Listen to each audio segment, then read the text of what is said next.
Today I'm flying to China. First 10 hours to Guangzhou with a 2-hour layover, then a further 2 hours onwards to Shanghai. This is 12 hours in China Southern business class. Starting at Brisbane Airport, I make use of the dedicated business first class line, which sees me checked in and onward to security relatively quickly. Previously utilising the Air New Zealand lounge, China Southern now sends all lounge-worthy passengers to the newly relocated Plaza Premium Lounge, which is nice enough. I only ever pass through here in the morning and the breakfast spread is always okay. There's comfortable seats and great windows for plane spotting. Making my way to the gate, I expedite the boarding process via the first business class line and I'm on board in no time. The crew are exceptionally friendly, personally showing each business class passenger to their assigned seat. The business class cabin was only at about 40% occupancy for this flight. Today I'm flying on an A350-900 and business class is configured 1-to-1, meaning all guests have direct aisle access. Despite the colour palette and some of the furnishings being a bit dated, this is a very nice, comfortable product. The business class cabin is at the front of the plane with premium economy directly behind this. My seat today, 5K, is the first row of business class, meaning I have the extra space of the bulkhead in front of me. This new business class product from China Southern was first introduced in 2019, so it is by no way new. However, it's new to Australia, with the airline recently restarting its Brisbane to Guangzhou route. There are 28 business suites, all with a very comfortable, fully flat bed, an 18.5-inch TV screen, which is at times a little too close to one's face because of the positioning, individual power and USB outlets, but no individual air vents, meaning at times the cabin is quite warm. There is also very ample storage, with this little cupboard next to my shoulders and a further storage nook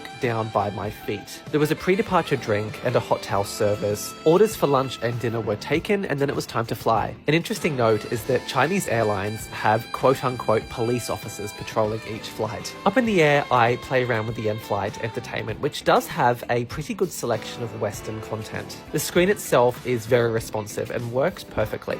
I also love Airbus for their inbuilt cameras. How good is this? Having just been to the Story Bank in Maryborough, where PL Travers grew up, I couldn't go past watching Saving Mr. Banks. What a coincidence this was on the flight. At each seat, there was a well-stocked amenity kit and a pair of slippers, a very nice touch, as well as a bottle of water and some snacks put in this little cupboard. The bathrooms were a standard size, but stocked with some nice amenities for business class. There was also a pillow and blanket, very comfortable and of nice quality, but no mattress or pad for the seat when reclining into a bed, which wasn't a big deal as this was a daytime flight. Now, the seat immediately next to me across the aisle was empty, and I think if it weren't, my seat would not have felt as private. There was another hot towel service prior to lunch. I'd ordered the fish, but what I hadn't realised is that there were all these additional tray service courses coming around. Starting with a chicken skewer and bruschetta, then some bread, then some cauliflower soup, then some crispy pork belly, and finally my fish. All of which was very nice and served in good timing. There was no waiting around. Pay attention, Qantas.